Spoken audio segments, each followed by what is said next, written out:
Why weren't there more gags in the Queen's speech? Answer me this, answer me this. Will I get sand in my pants if I drink sex on the beach? Answer me this. Helen and Ollie, answer me this. You know what we say, if we can kick off the episode with a bit of grave desecration, we like to. So this episode, as if stealing stones from Canterbury Castle weren't enough, we open with this confession from Davey from Maryland. There's an answer me this listener spree of stealing.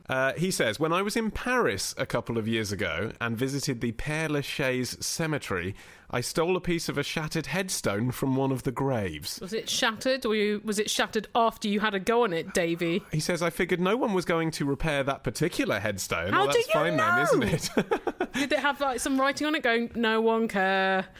So far, I haven't been haunted by French ghosts, but only time will tell. That's pretty outrageous, isn't it? If everyone did that, it wouldn't be the largest gravesite in Paris anymore. No, but then it would be clear for someone to build a car park on it. Well, actually, it would be clear for more bodies. Apparently, that is an issue at Père Lachaise, is they put multiple bodies in the one grave because it's so popular. I think that's very common in a city cemetery nowadays. Yeah. Why would you do that, though? And he hasn't said that it's from a famous grave.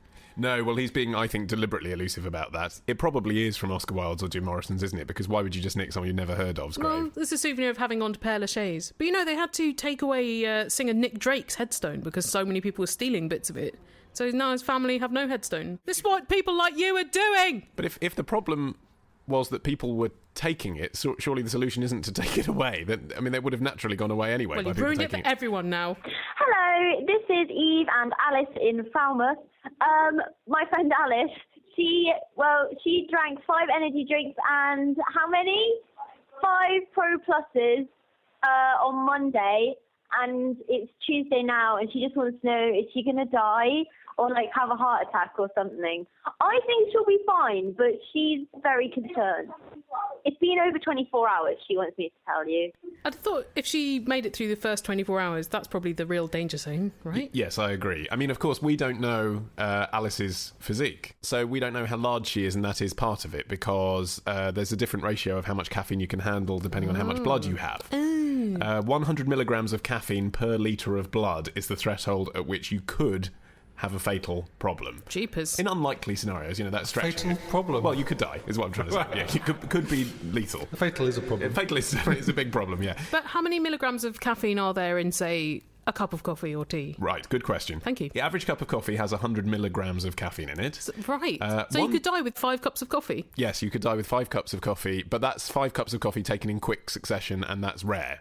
So most people don't do that, and most people don't die, and most people have a higher tolerance, but it is potentially fatal to have 5 cups of coffee very fast. Blimey. A Pro Plus tablet has 50 milligrams of caffeine, so about half an espresso. So technically, so long as your friend hasn't had more than 10 Pro Pluses in a hit, she's unlikely to die. But 5 Pro Pluses and 5 energy drinks. Yeah, the energy drinks introduces a whole other level of danger, fatal problems, because you've got glucose as well. How much caffeine is there in the energy drinks then typically?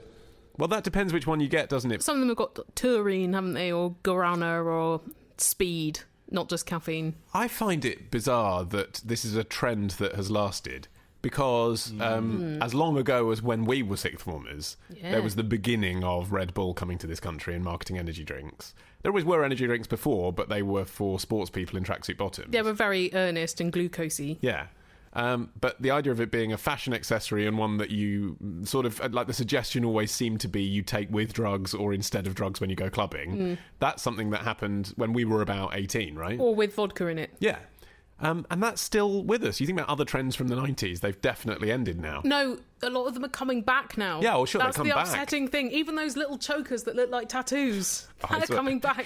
Everyone's going to look like Princess Mombi. I had a press release the other day about a perfect gift for Father's Day. That's not CK1, is it? The suggestion of the perfect gift for Father's Day was one of those sort of beaded leather necklaces that Brad Pitt wears. And I just thought the idea of getting that for my dad is so hilarious that it's almost worth doing, just because if I actually gave it to him as a present, he'd have to wear it for at least the day. Oh, that'd be amazing. What, is it one of those ones that's made out of cowrie shells? Yes, that kind of thing, yeah. Yes, please get one for Stanley. When's his amazing birthday? look for any 70-year-old Jew. I don't think you could even see it if my dad was wearing it, because now his head is hunched down so far you can't even tell that he's got a neck. This is Joe from New York City.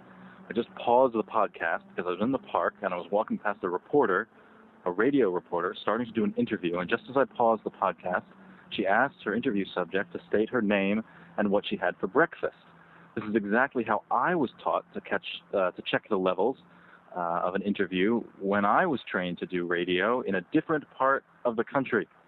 And it made me wonder if this is the same thing all over the country or indeed all over the world. So Helen and Ollie, answer me this.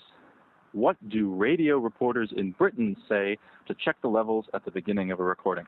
They say, tell me your sexual fetish. Of course they say the same thing. They say, what did you have for breakfast? Because it's usually an inoffensive question to ask. It's something people can answer without thinking about too hard, which is the point. Yeah, except I listened to a very interesting podcast a few weeks ago where someone had gathered a lot of these because for people with eating disorders, this is actually a very thorny and difficult question. So some people who would answer it by giving like a very exact description of what they'd eaten that day and like the exact calorie breakdown and so on. But I've noticed at the BBC, sometimes they just say, can you give us a few words so I can check your levels? And that is a very easy way to do it rather than steering you. I disagree, actually. I think the breakfast way is better because I think give us a few words, people freeze, people who aren't used to being on the record. But often I can't remember my breakfast or I haven't had it yet. Being concerned as to whether or not the person you're interviewing has an eating disorder, I think that would be ridiculously over-considerate. And unless obviously you're making a documentary about eating disorders. I just think there are other vague questions you can ask. No, but you can ask them what model car do they have and they might have been in a car accident. You don't know what their history is. It's obviously an innocent question, isn't it? I appreciate it might make some people feel a bit awkward. But, you know, they're accessing information they don't have to think about too much, generally speaking. Although, actually, in my case, for the last 18 months, I haven't eaten bread, basically. So when people ask me what did I have for breakfast, I don't tell the truth, which is 2 boiled eggs, celery and goji berries, because it makes me sound like a complete freak. So what I say is cornflakes. The trouble with that is that it's only 2 syllables. You can't get an accurate level check. That's true, yeah. So then, and then they say, tell me more, and it's like, well, I had milk with it and coffee, and then I'm living a completely fictional life. What would you ask them in that context? What do you do yesterday evening? That's fairly easy. The other day, our friend Jim was staying over and he was in a bit of a withdrawn mood, slightly cranky, sometimes a bit antisocial. And so I said to him, how are things going generally? And he said, it's a general question. I said, all right then, who's your nemesis? And that got him chatting. That's good, but you need a certain calibre of interviewee to answer that. You know, if someone's come in to tell you a real life story about what happened to their daughter when, you know, they won the bingo, you ask them who's your nemesis, they're in a completely different frame of mind. That's not going to make them open up. They're going to feel insecure then. No, I don't think so. I think you get people by surprise and they think, oh, it's all right to talk about my nemesis. I've bottled it up for so long. Finally now, I can admit it. It's only fairly recently that the last 10 years I knew what nemesis meant now. Really? Why? Well, it's just a funny word, isn't it? It's not a word that anybody apart from you would use in everyday speech. That's what I mean. But Helen doesn't even realise that there are a whole load of words that she uses in everyday speech that other people never use. You're just talking about me as if I'm not here. But the point about this is that when you ask someone a question that they don't have to think about too much and you're just checking for sound levels, they will answer that question naturally, which hopefully is what you want from them in the course of an interview if you're making a documentary feature. They're thinking, they're analysing, they're talking at their normal pace because it's not something they feel urgently passionate about, it's just an answer. Which makes me wonder why, at concerts, do the sound check guys come out and say 1 2 1 2? Yeah. Like, actually what they should do is come out and sing. Yeah. Because that mic's going to be used by Justin Timberlake. He's not going to be saying 1 2 1 2. Well, it might be. Sure. There's some counting. Don't get me wrong. If you are actually doing the sound check for children's BBC Live and they are going to come on and do counting, that's a great. Or if it's Gloria Estefan, 1 2 3 4, come on baby, do your sound check. Absolutely. Sure. But in general terms, I think the audience kind of want the sound check guy to sing as well. Really, do you know? There's that brilliant moment, isn't there, where the hairy ass guy in the Iron Maiden t-shirt comes on at the beginning of the pop gig as well. And people start screaming at the front, and then he just tries deliberately not to do any eye contact. Yeah. Must be quite fun. Well, if you're the kind of person that doesn't really want to be in showbiz, and yet you find yourself up there on stage at the Hammersmith Apollo, you've probably not got the material prepared. No, exactly. Well, here is a question from Harry, who says, for the first time in about 15 years, my other half and I had an urge to play the National Lottery yesterday, settling in at 8:20pm on Saturday night to watch the magic unfold. Something that I've never understood. I get the live lottery draw. If you've got a ticket you might want to see, but the whole business of building an entertainment show around that, so fucking weird. Well, worked for Deal or No Deal, didn't it? Which is essentially kind of shit gambling.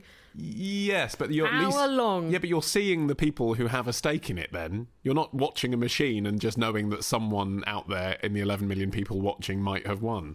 Harry says, I noticed that the chap in charge of standing next to the lottery machines, the draw master, was wearing pristine white gloves. Always. Ollie, answer me this. Why on earth does he have to wear them? Is it some kind of arcane vestige from another era when lottery machines were only operated by the butler? Does he have a skin condition? Is he off to a rave? I must know. I think people sort of secretly do know this. Is it because that's what the snooker umpires wear? When they polish the balls, you see a little white-gloved hand creep into the frame, take away the ball, put it back on the exact same spot. It's because if you think about sleight-of-hand magic tricks, for example, Yes. and what people can do with their hands very quickly when you're not monitoring them, it's the very fact that you notice that he's wearing gloves that is the point. You know, he's drawing attention to his hands, so therefore you're more likely to notice if there's a ball in it, or if he's dropping something into the machine to weight the balls. It's trying to make it clear that everything is transparent and by the book and being done in a kosher way. That's basically the only reason. Do you think also maybe the draw master has ugly hands? Like Well, this mine are- nullifies that, doesn't it? Exactly. My hands are wrinkly, my nails are terrible. If I wore white gloves, you wouldn't necessarily know that. And also the draw master's head is pretty much not a necessary part of the equation. It is all about the hands, It's isn't all it? about the hands, and actually that's true. If anything, the way that they direct those TV specials when they actually do the ball draw is... it's very much about the hands. You often never see a full frontal shot of his face at all. Yep. Because if you think about it, like often I don't know if they still do it because I haven't watched lottery for about 10 years, but they went through a spate where like Jamelia or someone would come on and Oh. press the big red button to launch the draw that week. You know, whoever was in plugging their new song would press the big Right. red button. That red button is meaningless. It's not connected to anything. Oh, what? So whilst the camera's on the red button, the draw master presses the actual button which controls the machine. Why couldn't they just press the real button? Because then they'd have to go round the back of the machine, put the gloves on. They could just move the button. What you need is celebrity draw masters. You need Yep. Jamelia to be trained by Camelot to actually operate the Button. machines. Are you suggesting that Jamelia is not capable of pressing a button without training? I think there is probably quite a lot of intensive training to become a draw master because you need to be able to, presumably, I mean, it would be a grand fraud if you rigged the lottery. You'd need to be able to account for your actions in a court. You need can't to just be be a very pop honest. star turning up and pressing a button. I went to watch the lottery live once. I know, but that, you see, having said that I'd never watch it at home, and I wouldn't, I was, when I was about 16, just obsessed with the idea of going to see as many TV shows live as I could. It was exciting, It wasn't was it? exciting. Peek behind the curtain. Exactly. And also, at the time, and this requires a more lengthy explanation than we'll ever give time for me to do, but I was at school at the time selling a single on cassette of me imitating the headmaster. How many did you sell? I've- You got to number 4 in the charts, didn't you? Like about 100, and like I say, it's a lengthier story than we'd ever have time to include. But the headmaster was called Colin Reed. Mm-hmm. Everyone at school who was like in the know knew that it was me doing the voice, but they weren't sure. And all the younger kids definitely didn't know it was me because it was marketed under the name DJ Reed. So I had on a T-shirt, which I got printed on Carnaby Street, bespoke, saying DJ Reed on it, white on black, very dramatic. And I wore that in the audience, but I was like covering it up when I went in because I thought they might kick me out because I knew it was the BBC and you're not supposed to have brands on. Is that technically a brand? Well, I was in the audience, they wouldn't have cared. But I had like a jumper over the top, and then when the balls got drawn, I took my jumper off so it said DJ Reed, and I was like, oh my god, this is going to be amazing. Everyone at school's going to see it. Saturday night telly. There are only 5 channels then. This is going to be a big deal. No one noticed. I'm sorry. I'm just kind of blurry and in the background and like over Peter Andre's head. Classic only child thinking everyone's looking at you. Yeah, I know. Although, when we sat in the audience for a Celebrity Juice taping, you were wearing the most orange jumper was that's very- ever been made. Very And bright orange jumper. Every time they cut to the audience, there we were, Yeah. looking like we wanted to disappear. Yeah. And instead, we were sitting at the front with you wearing effectively a traffic cone on your body. If you've got a question,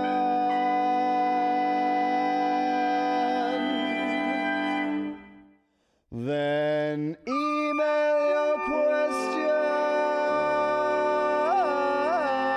question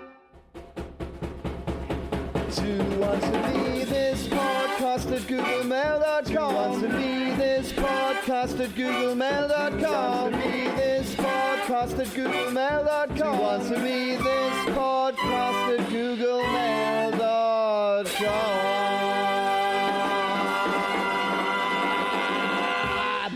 So, retrospectors, what historical events are we ticking off on this week's run of Today in History? On Monday, the anniversary of the day Ozzy Osbourne and a bat came face to face on stage. On Tuesday, we go back to the future with a potted history of the DeLorean. On Wednesday, why is the Pope guarded by those guys in floofy hats? On Thursday, how the Rock and Roll Hall of Fame ended up in Cleveland.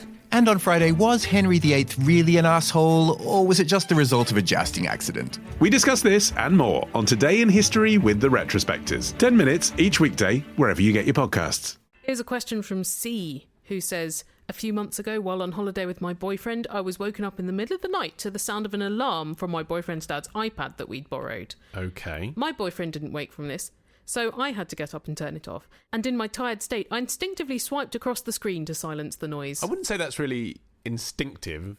That is what you have to do, isn't it? To silence an alarm, if yes. iPad's making a noise, you have to swipe it. Yeah. You've done nothing wrong here so far, C. Don't beat yourself up. Unbeknownst to me, C, the noise was not an alarm, but it was in fact an alert signalling that an email had just been received. And by swiping the screen, it had taken me straight to the email. Did you inadvertently end up buying stock in Facebook? That could appreciate. Without meaning to, I read the message that was sent to my boyfriend's father. It was from a female. Oh, I see where this is going now. I don't like it when people use female as a noun. No, I don't like that either. Sorry, C. I mean, I know this is an aside to your very serious question, but it grosses me out. I agree, and I almost correct my callers to LBC when they say it. They're like, I was in a bar the other day, and the female that was there said, "It was like, what? You know, they're not different species." Yeah, it's very dehumanising. It is isn't it? indeed. I agree. It's all right if David Attenborough does it and he's talking about ants. Yeah, I equally don't particularly like it when people call me gents. You know, if I arrive with a group of men and someone says, all right, gents. Too toilety. Yeah, indeed, yeah. The message was from a female woman, and it basically said, thank you for the lovely sex. Oh, God. It was from Bruno Mars. To my horror, there were dozens of messages back and forth, all with a similar theme. Yeah, well, I think if the email chain is about the lovely sex, it's unlikely that they're going to have a different theme further back in the chain. Thank you for the average recipes. sex last night. Yeah. Not up to your usual par. I've prepared a graph. Could be a spammer.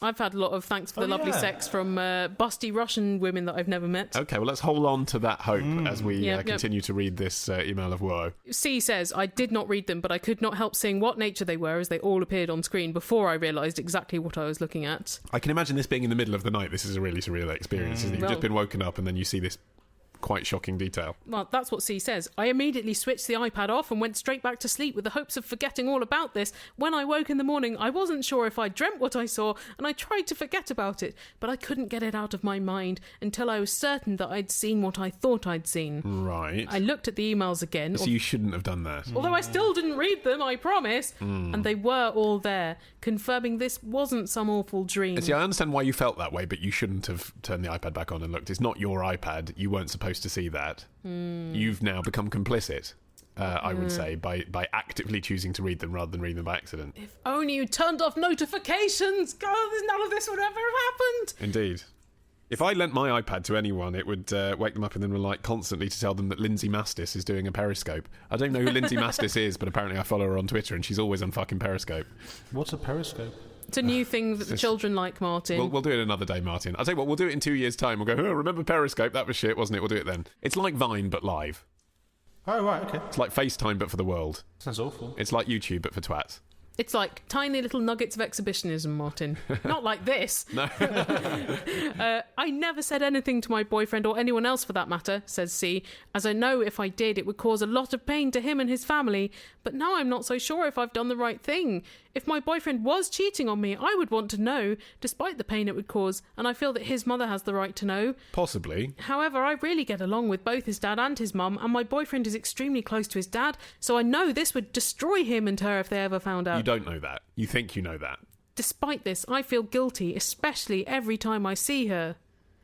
There's no question. An answer me this, is there? No, there's no question. There's just a lot of pain. So the implicit answer me this, Ollie, I think, is what do I do? Nothing. Stay clear of this. Steer clear, pretend it didn't happen, block it out, la la la, fingers and ears. Get your own iPads. Yeah.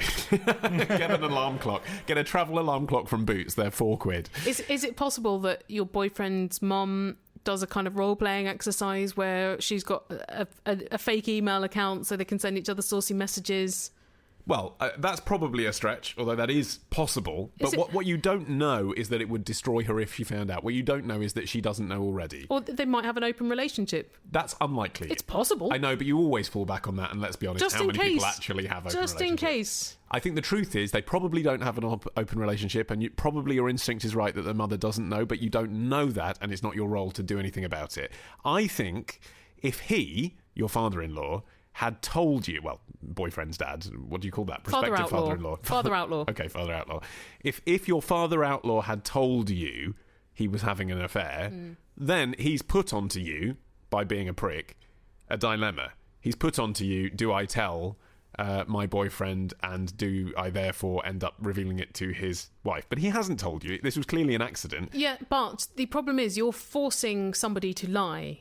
No, you're not. With your own neglect. No, I think you are, because I've been in this position where I kind of had to lie to Martin because I'd made an obligation to a friend, and then I was like, no, fuck this. You can't put me in a position where I have to lie to my husband. No, but you don't have to lie, because this isn't going to come up. Your boyfriend is not going to say, so do you think my dad's having an affair? No, but you're always going to know, and if he does ever find out that you knew for years... But he could. This guy's being so careless that she found out in the middle of the night by accident. It's so easy for someone else to find out, and when they do, C will look implicit, even though C has done nothing wrong. I think maybe you have to talk to the dad and say, look, this email came up on the iPad. Be more discreet, and also this makes me very uncomfortable in my relationship with your son and your wife. Fine, but then every mealtime, every Christmas is going to be awkward. See, is going to feel that anyway. Yeah, she can feel it, but she can put on a party face and no one will realise. If she says it, it could all end up imploding, and then she will be the bad guy, not the dad for having the affair. She already feels like the bad guy. Yes. So exactly. So what's the difference? By saying anything, she's definitely going to be the bad guy. By internalising it, she's going to feel like it, but she's not going to actually create an issue. Well, I think the main thing is she needs to get it out of her head. She needs to tell someone else. So well done, C. You've done that. You've told us. You've shared it with someone. Because I feel that if I have the burden of someone else's lies and secrets, I feel like I need to tell someone. But I don't think it's the right thing to tell the people who are going to be most affected by it when you found out by accident. By withholding the truth, you feel like a liar. So but she'd feel like a dick if she broke apart the family. That's worse. No, I'm not telling her to break apart the family. I'm telling her to talk to the dad and tell him to cover up his iPad better. What happens if in 6 months' time the boyfriend or the mother comes to her and says, do you think he's having an affair? And she goes, oh, yeah, I've known about it for 6 months. Yeah. That's pretty bad, isn't it? Because yes. Then these things usually come out. I don't know. I mean, how good are these people? Well, she could say then, I had my suspicions because in the middle of the night I saw the email. The fact that she went back on to check, as I said right from the beginning, makes her complicit. Nevertheless, she's done that now. Yeah, but had she not done that, she could have said in all honesty, "Oh yeah, I did have my suspicion, but I thought it was a dream." I don't think your position makes sense. So if he'd told her, she should have said something. But then she'd be lying. She'd be covering it up. As she's found out by accident. Yes, she shouldn't. So the difference is what in this situation she owes him something, but in the other situation she wouldn't. She has some obligation to him because he didn't volunteer the information. I don't think that makes any sense. It does make sense because he would be choosing in the former situation to involve her. She's become involved by accident, and although she feels bad now, she's going to feel worse if anything happens as a result of her piping up about it. Yeah, well, that's why she has to talk to the dad, because it's much more likely to come out if he is still so technologically lax. Okay, sometimes it's good we disagree. I think it's healthy we have a different opinion on this. I think your opinion's very unhealthy. I think by talking to the dad, she's going to feel worse, not better, and she's going to make him feel worse as well. Martin, if I knew that one of your parents was having an affair, would you want me to tell you? You would be upset if you felt I'd been keeping that from you, wouldn't you? Yeah, I would. I don't know what I would want, but if I found out the opposite, I would have to tell you. Like, I couldn't not tell you. I just wouldn't be able to keep something like that secret. I think this has been very emotional, and now we need to take a break for the intermission, which is from one of our vintage episodes of Answer Me This. And you can buy our classic episodes from our website, answermethisstore.com. And today's intermission is one of my favourite calls that we've ever received to the podcast, featured in Answer Me This, episode 82. Hello, this is Wayne from Blaine, Maine, in the USA. No kidding. I love this guy already. I really hope that's true. Do you think that really is true? He said no kidding, Martin. No kidding holds if true. If American says no kidding, that's like a proposal of marriage. My question is this. How come you British people get to say all these great words like bollocks, fortnight, brilliant, mate, wanker, bonnet, tosser, beastly, sod, bugger, quid, and todger? But if we Americans try to say that, we sound like total idiots. Okay, you can carry on the podcast. I'm just going to go down to my room and listen to that on a loop for the next 20 hours. To the American with Tourette. Bollocks. Sad. Fortnight. Yeah, fortnight and bonnet aren't in that list, Do you think he thinks that quid and bonnet are swear words?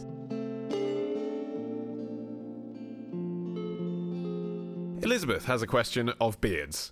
She says, Helen, answer me this. Yeah, that's right, Martin. Beards. He's literally stroking his. That's what he's talking about. I think I can help with this. Yeah, maybe. I'm not sure you can, actually. Thankfully, I don't think you've ever fallen prey to the particular kind of beard she's about to describe. Well, that's just Is it one of those ones that's a dreadlock with a bead on the end? And that's the only bit of facial hair? Now that is a look that I would pay for Martin to have. That's a look that I would pay for a divorce over. Helen, answer me this. Are goatees called goatees because they look like the little beards that goats grow? Yes. Yeah. Goats don't grow, when they say goats grow them as if goats have a choice about, a style decision that they're making. Goats have. Goats don't be like, I'm going to grow a little beard today. Well, they might. I can't see into the mind of a goat. Well, they all go for it, if that's true. Yeah, well, Fashion has remained steady in the goat world. They're like East London hipsters in their beard conformism. Goats are pretty inscrutable, aren't they? I can't look into the eyes of a goat and see what they're thinking with their funny letterbox eyes. Beards on men, it's not as bad as I have my belly button distaste. You've got a borderline phobia. I've got a phobia of belly buttons, particularly protruding ones, or even on the most beautiful model, it can put me off.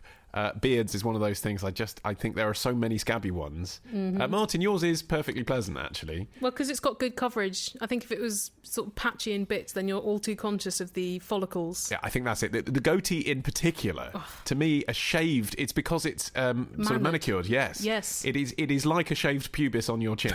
That is why it makes me feel a bit queasy. Apparently a goatee that incorporates a moustache is technically supposed to be called a Van Dyke after the 17th century Flemish painter. Not after Dick. Well, Don't recall him ever having a goatee, no. Probably when he played one of his many characters, which of course you never would have known it was him, apart from the fact they all spoke the same and had the same mannerisms. Maybe he was wearing a beard for Other than that, though. Other than that, flawless comic performances. So, what's it called when it's like a moustache and a chin beard, and then a sort of beard that goes around the sideburn and then along the jawline to meet up? Because I used to have one of those. So that's like a goatee and a chin strap in one, or a Van Dyke chin strap, a Van strap. A Van strap? That sounds like I'm in The Sound of Music. You're just a twat, though, aren't you? So you've just shaved your cheeks and nothing else? Yeah, save my I'm a neck. Cheeks and neck, so just a very thin beard line along the bottom. Diabolical. I look like I was in a new metal band. I think goatees are a little bit midlife crisis as well. I mean, even... Not when you're 17. Well, when I think of celebrities that have had them, like Brad Pitt, Will Smith, Leo DiCaprio... It tends to be when they're just past the point where they could any longer look boyish, and then they're like, right, I'm going to grow a goatee. It's almost like saying, well, I know I'm middle-aged, so I'm going to just look a bit desperate now. But it's taking the emphasis off their jawline, I suppose. And Travolta, Does Travolta have a goatee? I associate him with having a soul patch. Okay, I'm glad you said that, because I didn't know what this was. Elizabeth's second question is, Helen, answer me this. Where did the term soul patch come from? I've never heard that term before. So soul patch is that bit that's like a little merkin just under the middle of your lip and no other beard. It's really, really twatty. I used to have one of those. Did you? You're a real twat. It was brilliant. I loved having but we didn't call it a soul patch, we called it an imperial. Apparently a longer soul patch is meant to be called an imperial, and the other term for a soul patch is a moosh. A moosh? Yeah. I don't like that very much. Well, tough. But there's a great term for a soul patch from where it originated. Okay. Now, one of the pioneers of the soul patch, the one who really seemed to bring it to popular use, was Dizzy Gillespie. Famous for his song Bonkers. He had one. He sometimes had a moustache with the soul patch. I don't know what that combination is called. A semi-Van Dyke or something, but sometimes he just had the soul patch, and at that time it was known as the jazz dab. Amazing. Jazz dab. That's a great word. For some brass players, having a bit of facial hair softened the mouthpiece against their skin, because it's quite a hard instrument to play. Really? So maybe that's why he has a jazz dab. So anyway, the association with jazz and then beatnik culture engendered the soul patch. I think that was the kind of sardonic term for it. I think one of the first written instances is in National Lampoon in the 80s, where they call it a soul patch. So they're taking the piss, aren't they? All this talk about jazz dabs and soul patches is making me a bit queasy, and I think I'm getting to the roots of what the beard anti-fetish might be. I think, weirdly, it might be linked to the belly button thing.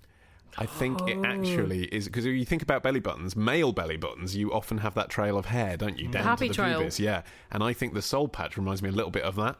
Yes. That's what it looks like, doesn't it? It looks like a trail of hair leading down to a cock. So really you're afraid of cocks? Maybe that's partly what's going on. I don't know. I can't explain, This is fascinating. Mrs. Freud, what is happening in my head, but maybe the two phobias are linked, yeah. A question of music and penises now from Nate, who says, I heard an erection described as having a stonk on. Good for you. So Helen, answer me this. Is that what the 1990s Red Nose Day song, the Stonk song, was about?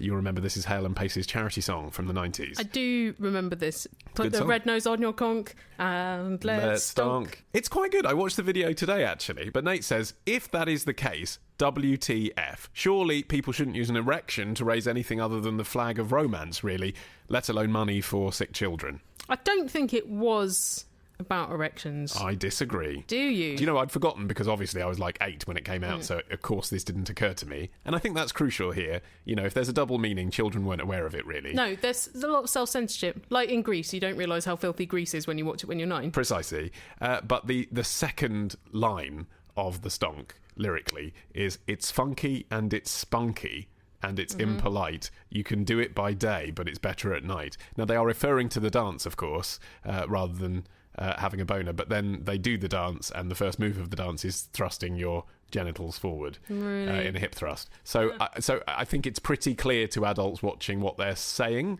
But when you're a child, you just think that's a funny word. That's nonsense song. Yes, indeed. And in fact, I think with the third lyric of the song, straight after that, they counter the notion that this is a song about hard-ons with a lot of silliness. So then children do think, oh, it's just a silly word, because then they say you can play the fiddle with a lump of cheese, you can microwave a pussycat for your tea. Although there are allusions in that line too, then, fiddling and pussy. It's probably problematic to ascribe that level of authorial competence to Hale and Pace. Like, to suggest that they have like an overarching set of motifs for this song. They probably just thought, let's throw some rhyming words together and we'll put a bit of sex in for the adults. And it is, in my opinion, the greatest ever Red Nose Day song. I know it's a limited field. It's a really small It's a small field because most of them were covers.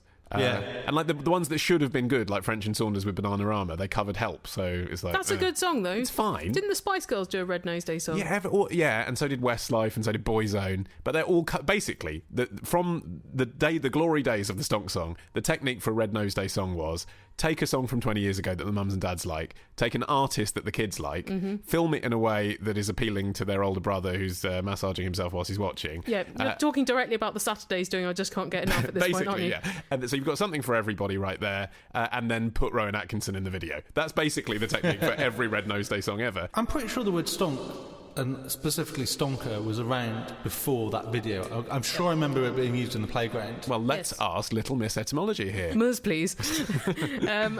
Well, there are two possible causes. In Australia, being stonkered meant drunk, and in Britain, a stonker was something that was large or impressive, and it may have come from the game of marbles in the 19th century, where the stonk was like an onomatopoeia for the noise the balls made when they struck each other. I have some recollection of a connection with, what's it called when you get the chestnuts? Conkers? Conkers, yeah, with conkers. What, so you play conkers and say, oh, I've got a stonker? That one's a stonker. That's broken. I've got my stonk on. And they are, isn't it interesting? So marbles hitting each other, conkers hitting each other, they are a bit like bollocks, aren't they? That's sort of, there's always this insinuation in the background there. Yeah, all right. Very phallic today, Ollie. Yeah, well, in World War II... I'm glad you noticed. I worked really hard on this, look. But in World War II, stonk meant an intense artillery bombardment.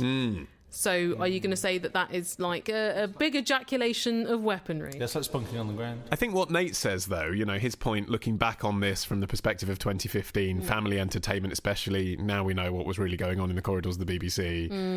You know, family entertainment having this dirty allusion in it feels wrong. Well, yes, but so did literally every British comic thing that I can think of pre-1990. Yes. I mean, like, you know, the Carry On movies, Peter Sellers, everything. What about Bernard and the Genie? I'm sure there's some inappropriate material in there. After Richard Curtis would have been involved in the Stonk song too, wouldn't he? Of course. I think there's always been dirty jokes. That's sort of the seaside postcard tradition.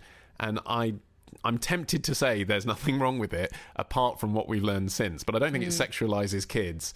If anything, I remember being 8, watching the Carry On movies and thinking this was hilarious, that of course I didn't really understand what shagging was, but the fact that I understood there were jokes about boobs in it made me feel like a grown-up and sharing the joke. I didn't feel like I was going to go out and, you know, try and bone someone's leg. Yeah, you actually miss probably 80% of stuff, but you don't even realise that you've missed it until you go back later. Yeah. Which is why I think children are actually quite a good filter for content, because often they just don't understand. Like, we have the child ratings on episodes of Answer Me This, but I think unless things are very explicit, they can filter it out. I think it's kind of misattributing the motivation behind those things. It's suggesting that it's created as family comedy, and that's why there's this sort of innuendo or subterfuge. I think actually British comedy is that way because Like, Brits are really, especially then, were really repressed about sex. Yes. And the byproduct is, kids can enjoy it and the adults can sort of snigger behind their hands. But Yes, you're right. It's a sexual expression in a way, isn't it? How many songs are not about boners? That's a more pertinent question. Yeah, that is a good question. It's very patriarchal, isn't it? Bridge Over Troubled Water, I don't think is about boners. The bridge is... Paul Simon's penis. Yeah. It's like one of those bridges that you raise when there's a boat going through. When there's a sexy boat, the bridge goes up. Unchained Melody? The chain is penis. Right. I Did It My Way? Oh, yeah. Funeral March. Answer me this. Hampton Court was Henry VIII's home. The O2 Arena was the Millennium Dome. Wasn't it? I went to see you in your room, but it had been turned into a Weatherspoon. So I ordered a 2-for-1 curry and a macaroon, but they don't sell macaroons. Do they? I just ate both curries, and now I regret that. Here's a question from Dan in Shanghai, who says, on my way to work, I have to walk past a Hugo Boss store, and I've become increasingly tempted by one of their suits. It looks like it would be a good style for me, and although it would be a stretch financially, I can afford it. I feel like it's something worth investing in, because you can't put a price on looking like a pimp-ass motherfucker. As their strapline famously says. I'm pretty sure you can. However, whilst not practising, I am of Jewish descent, and whenever I think of Hugo Boss, I can't help but think of their link with the Nazis. Ah, yes. It's fairly well known that Hugo Boss designed the Nazi uniforms during the Second World War. Yep, some people don't know it, but you brought it to their attention now, Dan, so well done. I'm sure they'll really appreciate that. Say what you like about the politics, at least they were dressed as pimp-ass motherfuckers, right, Dan? I'm not sure if they've ever apologised for their contributions to the Nazi Party. They have. Or that even if they have, whether that should sway my opinion. I'm not sure it should. Ollie, answer me this. Should I be thinking of giving Hugo Boss my custom? Does my bum look anti-Semitic in this? Is basically the question that's being asked here. Well, after the war, Hugo Boss said that he'd supported Hitler to save the company. And it is true, if you look back through their financial records, they had gone bankrupt in the past. And it was a bit of a lifeline for them working with the Hitler Youth and the SS, because suddenly they had to print a lot of outfits. A lot of uniforms there. I'd imagine quite a lot of people who are associated with that regime as well. It was either do that or you and all your family are going to get it. Well, or just you wouldn't be making any money if you were making outfits for the communists at the time. I mean, it was following his business sense, you could argue. And that's what he did argue. He said it wasn't because of the ideology, it was because I was in Germany in 1939, right? Job's a job, yeah. But then the Nazis' jobs probably wouldn't have been done so effectively if they'd been naked or just wearing tracksuits. But so far, if you take him at his word, then that would be the same defence that Volkswagen would have, that Siemens would have, that BMW would have. The Goebbels would have. Indeed.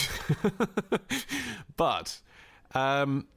where I think there is a difference with Hugo Boss is it actually came out afterwards that indeed Hugo Boss had been himself a sponsor member of the SS, but he had been ideologically wedded to Hitler and Himmler, that he did think the Nazis were a pretty great thing.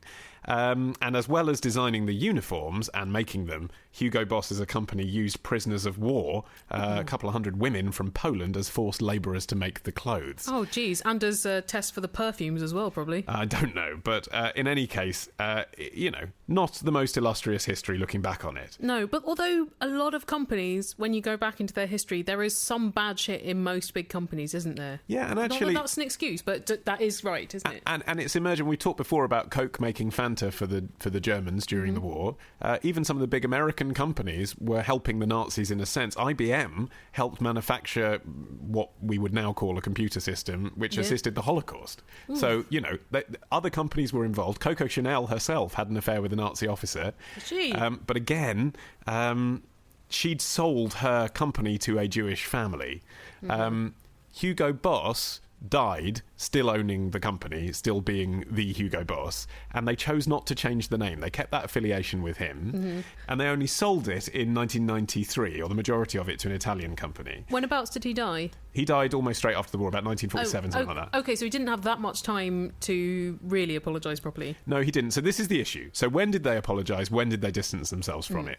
And the answer to that, and you can bear this in mind, Dan, and then act with your conscience, is that they didn't acknowledge their links to the Nazis at all until 1997. Ooh. And they didn't apologise until 2011. That just looks... At that point, that apology is not worth doing, is it? It just draws attention to the fact that you didn't make it in the preceding decades. I think that's right. Although, in fairness, like I say, it is technically owned by a different company. And in fact, the suits that the Nazis wore weren't branded Boss. They were branded swastika, right? So actually, the brand itself of Boss... you're not, if you buy a Hugo Boss suit, wearing literally the brand of the Nazi Party. Whereas, of course, you are if you're driving a VW. Oh, God. Hugo Boss was not actually something written on off-the-peg suits until 1977. So I think it isn't fair to say that if you're wearing Hugo Boss, you're wearing the brand of the Nazi Party. But it is true to say that the man himself that the brand is named after never really repented for his links, pretended that they weren't there, and then the company that then took his name didn't really acknowledge it or apologise it until about 5 years ago. They really half-assed that. So there you go. Those are the facts. I'll leave you to make up your own mind. I will say I am, as you know, also Jewish non-practicing, and I am currently wearing a pair of Hugo Boss spectacles. How do you feel about that? Do you feel your eyes are looking at things in a different way, a more cruel way? I think my eyes are really anti-Semitic. I think... well, I did think. I suppose that's what I think. I think that I had second thoughts about it, and that's how much it's in my head. It's in my head, it's there, but at the end of the day, I thought, well, these are the glasses I like the best in the shop. They don't proudly boast that they're Hugo Boss glasses. I don't have a problem with giving money to that company, in theory. There's no swastika on the lens. I probably wouldn't wear a T-shirt that said Boss on it, though. So the one option for Dan, therefore, would just be to buy a suit from a different good suit maker. No, I think you'll find all tailors are Nazis, Helen. Yes, of course that's an option. But that could be the problem, couldn't it? If you look back into every company's history far enough, does that mean you're not going to be able to buy anything? Yes, well, of course, all corporates of any size will have dubious ethical records somewhere in the world, won't they? And that's the thing. If you say, right, I'm going to go to a different off-the-peg tailor, I'm going to go to, and if you're listening, lawyers, I'm just choosing this example because they're famous, not because I know anything, Calvin Klein or Ralph Lauren, that's an American... Ralph Lauren, there you go, American Jew, right? A lot of blood on his hands. If I'm a Jewish guy and I want to buy a suit, I'm buying a suit for an American Jew, I can feel okay about that.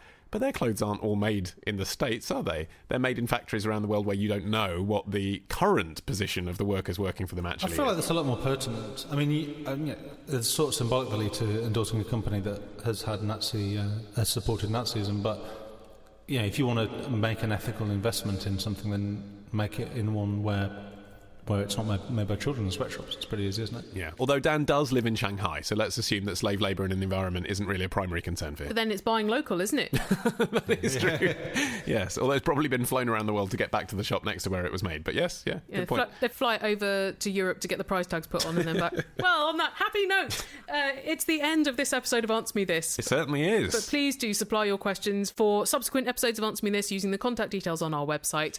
AnswerMeThisPodcast.com. You can also follow the links there to find us on Twitter and Facebook. That's a nice little project for you, isn't it? Plus, here's a little bit of extra Ollie Man podcast news for you. Over the summer, I am taking the reins at the Guardian's Tech Weekly podcast. Very exciting. I didn't realise they recorded it on horseback. So, yes, if you're interested in gadgets and games and social media news and how technology is generally shaping our lives... But more importantly, if you're interested in hearing Ollie talk more... Yes, do subscribe to the Guardian's Tech Weekly podcast on iTunes or Downcast or whatever you use. And on the day after this podcast is released, I am going to be on Radio 4's News Quiz, which will be available afterwards on their Friday night comedy podcast. Yes. That's two exciting pieces of podcast news. And finally, we will be able to check whether I can convincingly pass for Sandy Toksvig, as deep in the annals of Answer Me This one listener suggested I could. Because you'll both be on the same show. If you can't tell us apart, then the answer is yes. Yeah. And remember, if you want to support this show, either directly with a cash donation, that would be fine. Yeah, sure. Or if you would like to do it through the Merkin of buying our classic episodes and our albums and other things, go to answermethisstore.com to do that, and thank you very much if you do. Or just tell somebody to listen to the podcast. Someone who is receptive to that information, not someone who's going to hate it. Yeah, that's true. If you can't afford to give us any money, then definitely just tell your friends. That's a good thing you can do. Or your enemies. Yeah. Given that I'm not going to be on any media giants in the next week, if you see me wandering just constantly up and down Tottenham Court Road, just come and say hello. Buy me a drink. Buy me a cup of tea. Yeah. Or a milkshake. Martin likes pink milkshakes. Yeah, Martin brings all the milkshakes to the yard. I don't think that's how it works. Bye!